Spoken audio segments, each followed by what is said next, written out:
Good morning students. 12th के exam बिल्कुल निकट हैं और आप सभी को एग्जामिनेशन से पहले अपने सभी हथियारों के साथ लैस हो जाना चाहिए। बहुत ही इंटरेस्टिंग और एग्जाम के पॉइंट ऑफ व्यू से एक बड़ा ही अच्छा चैप्टर स्टूडेंट्स ने बहुत कहा कि सर एक चैप्टर पार्टनरशिप स्टार्ट करें, क्योंकि मैं पहले 11th की वीडियो बना रहे थे हम लोग, तो आज 12th का हम पार्टनरशिप अकाउंट स्टार्ट कर रहे हैं। आप सभी को आपके आने वाले एग्जाम की हार्दिक शुभकामनाएं। और चलिए शुरू करते हैं पार्टनरशिप। बेसिकली बहुत ज्यादा स्ट्रेस लेने की जरूरत नहीं है। पार्टनरशिप को आज समझते हैं कि पार्टनरशिप है क्या। बेसिकली प्रत्येक बिजनेसमैन का मोटिव होता है to earn the profit, profit को अर्न करना। अब प्रॉफिट को अर्न करने के लिए वो कुछ अपनी युक्तियां लगाता है, बिजनेस करता है, लेकिन कभी कभी सारे प्रयास करने के बाद भी वो एक अच्छा प्रॉफिट अर्न नहीं कर पाता। तो पार्टनरशिप क्या है, क्या फीचर्स हैं, इससे पहले हम एक चीज देखते हैं कि पार्टनरशिप की आवश्यकता क्यों पड़ी, पार्टनरशिप वाई, क्यों जरूरत है। इकोनॉमिक्स में एक रूल है। बेसिकली इकोनॉमिक्स के 5 पार्ट होते हैं: उत्पत्ति, उपभोग, विनिमय, वितरण और राजस्व। तो जो फर्स्ट है उत्पत्ति, जिसको हम प्रोडक्शन कहते हैं, उस प्रोडक्शन को करने के लिए भी उसके भी 5 एसेंशियल्स पार्ट्स हैं जो आपके पास होने चाहिए: भूमि, श्रम, पूंजी, संगठन और साहस। 5 हुए। अब बेसिकली यहां हमने एक खुद की अपनी एक थ्योरी बनाई है। वो क्या है, जिसको बोलते हैं 5M थ्योरी।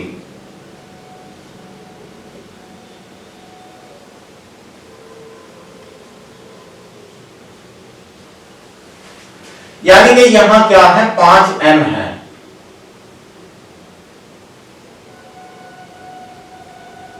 ठीक है, यहां से हम पार्टनरशिप को समझते हैं। 5M theory of production.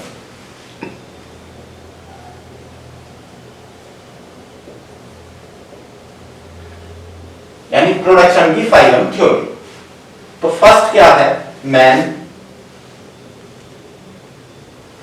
Second money, third machine, fourth material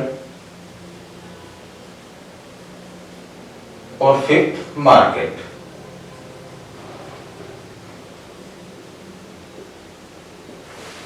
यानी कि इकोनॉमिक्स में हमें थ्योरी ऑफ प्रोडक्शन में हमारे पास 5 चीजें होनी चाहिए, तब प्रोडक्शन हो सकता है। सबसे पहला man, second money, third machine, fourth material and fifth and last one is market.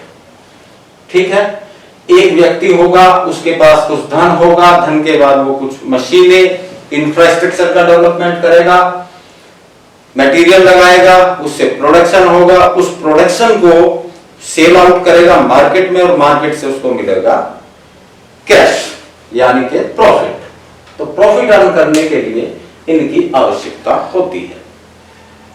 अब एक व्यक्ति के पास क्या है, मनी है, मनी से उसने मशीन खरीद ली, मटेरियल का प्रोडक्शन किया, लेकिन उसे प्रोडक्शन की बिल्कुल भी जानकारी नहीं है। या एक कारण तो यह हुआ कि एक व्यक्ति मेहनती तो बहुत है, वो लेबर बहुत अच्छी कर सकता है, मैनेजमेंट बहुत अच्छा कर सकता है, लेकिन उसके पास मनी नहीं है। सेकंड 2 कारण हुए। तीसरा कि एक व्यक्ति प्रोडक्शन बहुत अच्छा कर सकता है, लेकिन सेल्स और मार्केटिंग उससे नहीं आती, तो ये भी एक कारण हुआ। अब यहां पर हम एक निष्कर्ष पर पहुंचते हैं कि कोई भी व्यक्ति सभी क्षेत्रों में पारंगत नहीं होता, एक्सपर्ट नहीं होता कि हर फील्ड में उसे एक अच्छी जानकारी हो, और वो बिजनेस करना चाहता है, अपने बिजनेस को एक नई ऊंचाइयों पर भी ले जाना चाहता है, तो उसे क्या चाहिए? उसे अपने जैसे मेहनती, अपने अपने फील्ड के एक्सपर्ट और जो बिजनेस के अच्छी समझ रखते हो, प्रोडक्शन की अच्छी समझ रखते हो, मार्केटिंग की अच्छी समझ रखते हो, सेल्स की एक अच्छी जानकारी उनको हो, कैसे हम कम एक्सपेंसेस में मैक्सिमम प्रोडक्शन ले लें, इसकी एक अच्छी जानकारी उनको हो। तो जब ऐसा ग्रुप एक साथ एक जगह मिल जाएगा तो बिजनेस ग्रो करेगा। अब ये सभी व्यक्ति एक साथ क्यों आए? क्योंकि सभी को एक दूसरे के हेल्प की जरूरत है। जब एक दूसरे की हेल्प की जरूरत है और सभी बिजनेसमैन बनना चाहते हैं, तो उनके लिए एक ऑप्शन होता है कि वे सभी मिलकर कार्य करें और अपने बिजनेस को नई ऊंचाइयों तक ले जाएं। तो उनके जब वे सभी व्यक्ति एक साथ मिलकर कार्य करते हैं और उससे होने वाले प्रॉफिट को आपस में बांटने का एक लीगल कॉन्ट्रैक्ट करते हैं, तो उनके बीच में उत्पन्न हुए संबंध को हम क्या कहते हैं? पार्टनरशिप कहते हैं। बहुत सीधी सी बात है। एक से अधिक व्यक्ति, एक व्यक्ति तो पार्टनर नहीं हो सकता किसी का। जब दो या दो से अधिक व्यक्ति मिलकर किसी कार्य को करने का निश्चय करते हैं, उससे हुए प्रॉफिट को आपस में बांटने का एक लीगल कॉन्ट्रैक्ट करते हैं, तो उनके बीच हुए इस संबंध को हम क्या कहते हैं? पार्टनरशिप कहते हैं। और वे व्यक्ति आपस में क्या कहलाते हैं? पार्टनर। तो पार्टनर और पार्टनरशिप समझ आ गई। अब इसकी जो डेफिनेशन है वो पार्टनरशिप एक्ट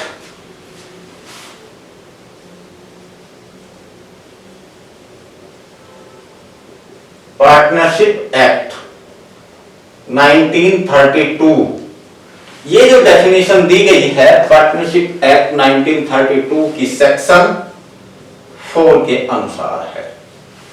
जब दो या दो से अधिक व्यक्ति मिलकर किसी कार्य को करने का निश्चय करते हैं, उससे उत्पन्न हुए प्रॉफिट को आपस में बांटने का एक वैधानिक अनुबंध करते हैं या लीगल कॉन्ट्रैक्ट करते हैं, तो उनके बीच के उस रिलेशन को हम पार्टनरशिप कहते हैं। और वे सभी व्यक्ति आपस में पार्टनर या साझेदार कहलाते हैं। डेफिनेशन क्लियर हुई बिल्कुल। अब डेफिनेशन से थोड़ा आगे चलते हैं।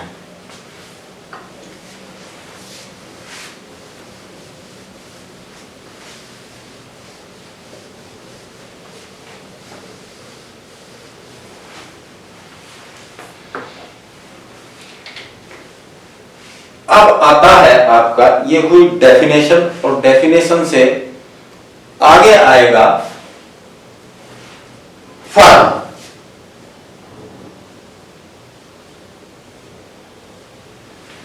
ये जो 4-5 व्यक्ति आपस में एक साथ मिले और उन्होंने एक क्या बनाई? पार्टनरशिप फर्म, साझेदारी संस्था।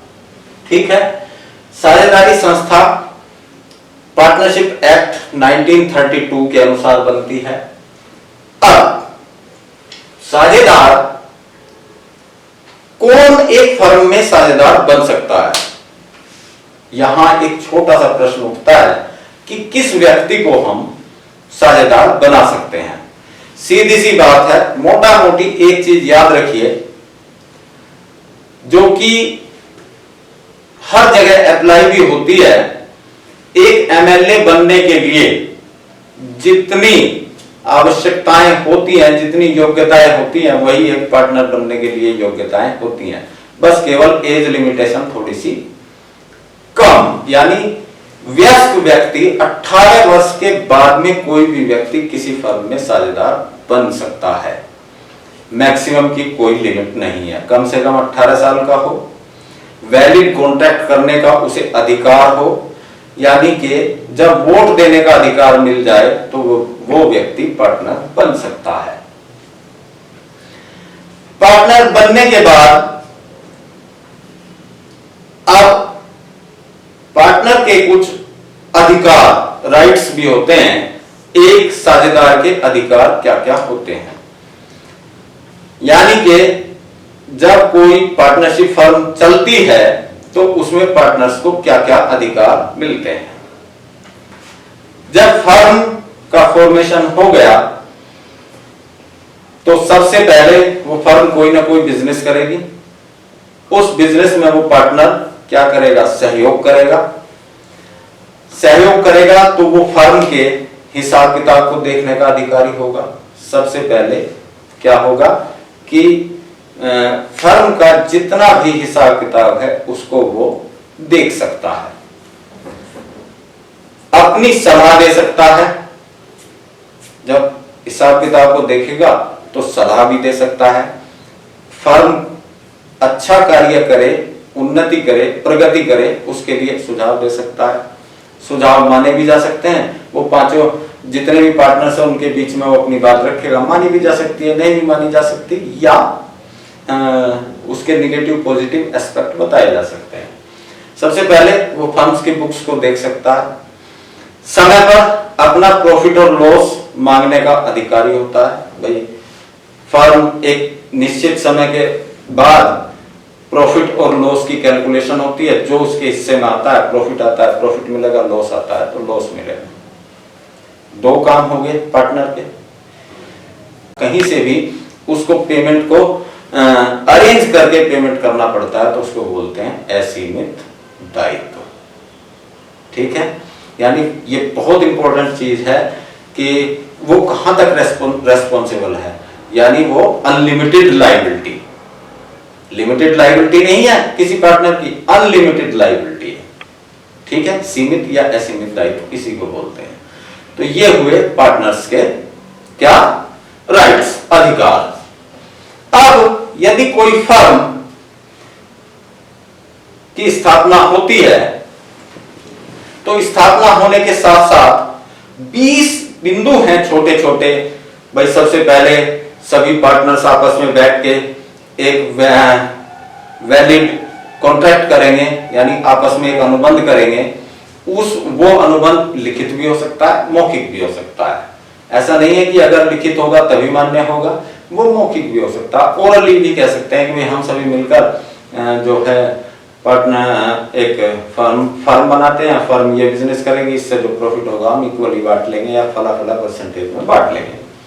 तो इस तरह का क्या बिजनेस करेगी, कहां बिजनेस करेगी फर्म, तो 20 बिंदुओं की एक रिपोर्ट होती है, उसको बोलते हैं पार्टनरशिप डीड या साझेदारी संलेख।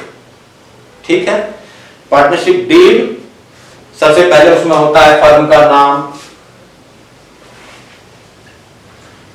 यानी फर्म का नाम क्या होगा। दूसरा होता है पार्टनर्स, पार्टनर्स कौन कौन होंगे।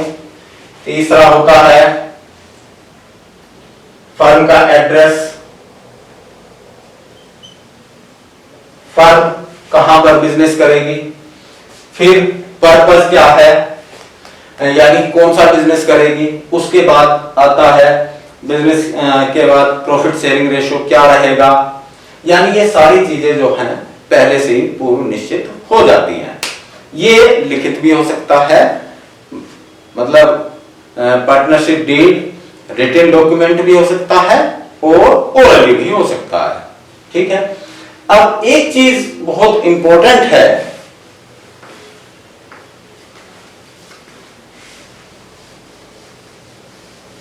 फर्म में सपोज कीजिए कि पार्टनर ने फर्म को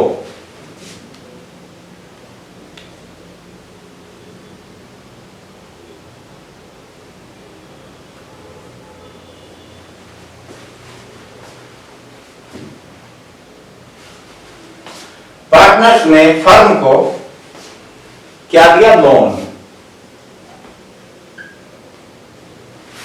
पार्टनर ने फर्म को लोन दिया और लोन पर कोई रेट ऑफ इंटरेस्ट पहले से तय नहीं हुआ, तो अब पार्टनर को इस लोन पर कितना इंटरेस्ट मिलना चाहिए?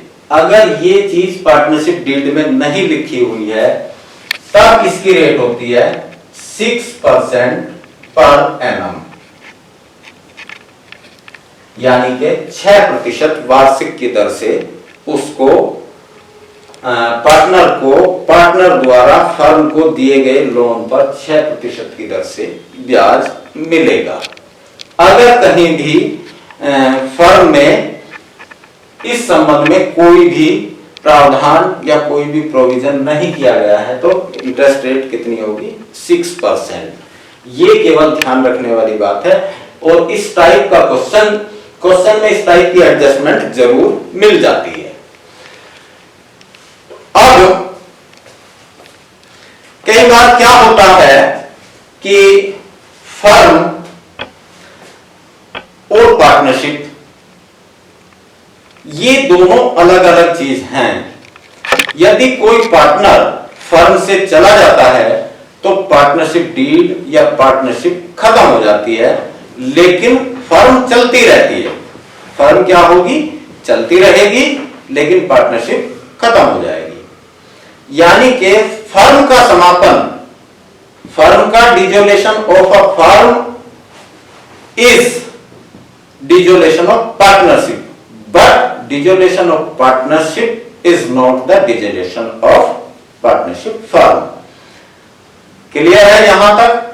पार्टनरशिप के खत्म होने के बाद भी फर्म चलती रहती है और फर्म के समापन पर, फर्म के बंद होने पर पार्टनरशिप स्वतः ही अपने आप बंद हो जाती है। ठीक है, अब इससे थोड़ा सा आगे चलते हैं।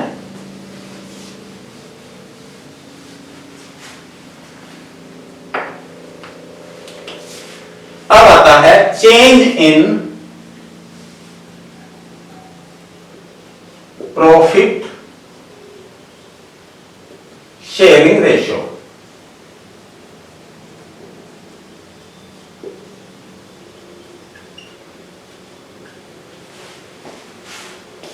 Change in profit sharing ratio, ये किन परिस्थितियों में प्रॉफिट शेयरिंग रेशियो चेंज होता है? Number 1, according to partnership deed. सबसे पहले है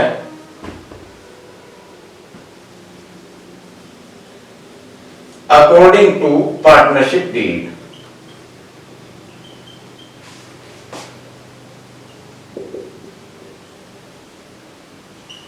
यानी कि अगर पहले से ही पार्टनरशिप डीड में लिखा हुआ है कि फर्स्ट ईयर में हमारा प्रॉफिट शेयरिंग रेशियो इक्वल रहेगा, उसके बाद चेंज हो जाएगा।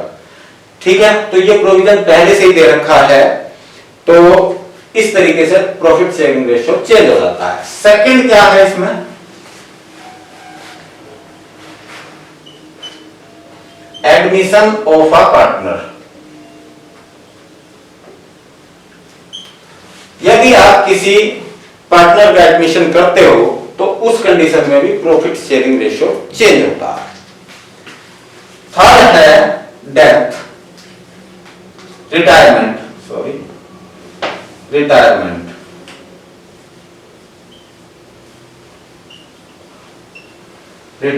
Of a partner. यानी रिटायरमेंट की कंडीशन में भी क्या होता है कि हमारा प्रॉफिट शेयरिंग रेशियो चेंज होता है।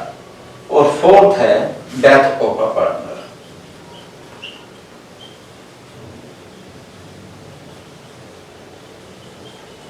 यानी कि किसी पार्टनर की डेथ होने के बाद भी प्रॉफिट शेयरिंग रेशियो चेंज हो जाता है। तो बेसिकली 4 आपके ये बिंदु हैं, यानी 4 पॉइंट हैं कि प्रॉफिट शेयरिंग रेशियो किस किस कंडीशन में चेंज होता है। ठीक है, अब चेंज होने के बाद जब प्रॉफिट शेयरिंग रेशियो चेंज होगा, चेंज का मतलब ये तो कहीं नहीं है कि प्रॉफिट शेयरिंग रेशियो बढ़ेगा या घटेगा, दो स्टेबल भी रह सकता है। 4 पार्टनर है, 3 एक का स्टेबल रहा, 3 का चेंज हो गया, तो प्रॉफिट शेयरिंग रेशियो तो फिर भी बदल गया। ठीक है, तो ये कंडीशन है। इन चारों कंडीशंस में प्रॉफिट शेयरिंग रेशियो में एक चीज ध्यान रखने वाली है कि जब भी कभी प्रॉफिट शेयरिंग रेशियो चेंज होगा तो दो चीजें होंगी। या तो किसी पार्टनर को क्या होगा, नंबर 1, या तो वो उसको क्या होगा, गेन, उसका शेयर अगर बढ़ता है तो क्या कहलाएगा, गेन। और सेकंड, अगर उसका शेयर घटता है, यानी एक्सिस्टिंग शेयर से अगर उसका शेयर बढ़ता है तो क्या होगा, गेन होगा। और अगर एक्सिस्टिंग शेयर से कम होता है तो वो क्या करेगा, सेक्रीफाइस करेगा। अब देखिए एक एग्जांपल देता हूं मैं आपको। आप स्कूल में गए, स्कूल में जाके क्लासरूम में बैठे, बच्चे कम थे तो केवल एक बेंच पर 2 बच्चे बैठे, एक इस कॉर्नर पर एक इस कॉर्नर पर। नेक्स्ट डे यानी कि उनकी बेंच का शेयरिंग रेशियो क्या हुआ, 50-50। अब नेक्स्ट डे एक और आ गया, यानी अब 3-3 बच्चे बैठे, तो क्या हुआ, दोनों ने क्या किया, सेक्रीफाइस किया, यानी तीसरे को भी उसी स्पेस में एडजस्ट किया। स्पेस तो क्या है हमारा, निश्चित है, फिक्स है। उसी स्पेस में अगर तीसरा आ गया तो हमारा क्या होगा, हम लोग दोनों जो एक्सिस्टिंग पार्टनर है वे क्या करेंगे, सेक्रीफाइस करेंगे। और नेक्स्ट डे क्या हुआ, पहले दिन 3 थे, नेक्स्ट डे क्या हो गए, केवल 2 ही बच्चे बैठे वहां पर उस स्पेस पर, तो अब क्या हुआ, उनको गेन हो गया, यानी अब उनको स्पेस ज्यादा मिल गया। बेसिकली यही चीज है। अगर एक्सिस्टिंग शेयर से आपका शेयर अधिक हो जाता है तो क्या कहलाएगा, गेन। और अगर एक्सिस्टिंग शेयर से आपका शेयर कम हो जाता है तो क्या कहलाएगा, सेक्रीफाइस। तो बेसिकली शेयर के चेंज होने में या तो सेक्रीफाइस करेगा कोई पार्टनर या गेन होगा उस पार्टनर को। तो ये एक छोटा सा एक पार्टनरशिप का आपको आज एक रिव्यू दिया। थोड़ा सा इसको ध्यान से अपनी बुक से एक बार देख लीजिए, पढ़ लीजिए। मैं समझता हूं आपको ये वीडियो अच्छा लगा होगा। यदि वीडियो आपको अच्छा लगे तो चैनल को लाइक कीजिए, सब्सक्राइब कीजिए और अपने दोस्तों के साथ शेयर कीजिए। नेक्स्ट वीडियो में हम change in profit sharing ratio, किस तरीके से प्रॉफिट शेयरिंग रेशियो चेंज होता है उस पर डिस्कस करेंगे। और आज केवल इतना, अगर आप इसका एक अच्छे तरीके से पढ़ लेंगे तो चैप्टर आपका क्लियर होता हुआ चलेगा। बहुत बड़ी चीज नहीं है, कोई बहुत बड़ी रॉकेट साइंस नहीं है। पार्टनरशिप को समझना बहुत इजी है, आसान वे में समझने की कोशिश कीजिए, रटना बिल्कुल नहीं है। जिस तरीके से मैंने कहानी सुनाई उसी तरीके से अपने आप में आप इसको मेमोराइज कीजिए। ओके, मिलते हैं नेक्स्ट वीडियो में। Thank you.